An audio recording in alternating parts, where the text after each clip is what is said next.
یقین ہے کہ چاند کے 2 ٹکڑے ہونے کا واقعہ حقیقی نہیں، بلکہ رسول اللہ نے ان پر جادو کر دیا تھا، جس وجہ سے انہیں ایسا نظر آیا۔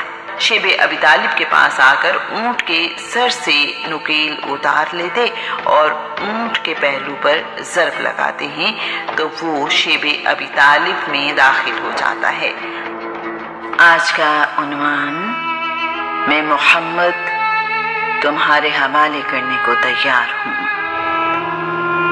بنی ہاشم کو شیب کی سختیاں اٹھاتے ہوئے 1 سال گزرا، پھر دوسرا اور اب تیسرا سال بھی گزر گیا ہے۔ ان 3 سالوں میں بنی ہاشم نے رسول اللہ صلی اللہ علیہ وآلہ وسلم کا بھرپور ساتھ دیتے ہوئے ہر تکلیف برداشت کی ہے۔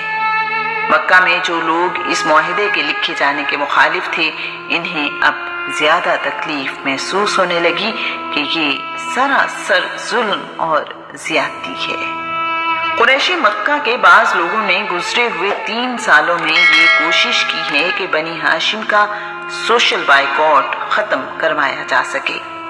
قریش اس کے لیے 2 ہی صورتوں میں تیار ہوتے ہیں: محمد کو ہمارے حوالے کر دو، ہم اس کے ساتھ جو چاہیں سلوک کریں، یا محمد نئے دین سے لا تعلقی اور آئندہ اس کی تبلیغ نہ کرنے کا اعلان کرے۔ یہ شرطیں نہ تو رسول اللہ کو منظور ہیں نہ ہی بنی ہاشم کو۔ ان کے لیے شیب کی تکلیفیں اٹھانا رسول اللہ کو قریش کے حوالے کرنے سے آسان ہے۔ ہشام بن عمر ایک دن زبیر بن ابو امیہ مخزومی کے پاس آیا ہے۔ دونوں شروع دن سے ہی بنی ہاشم کے سوشل بائیکاٹ کے خلاف ہیں۔ زبیر بن ابو امیہ رسول اللہ کی پھوپھی عاتکہ بنت عبد المطلب کا بیٹا ہے۔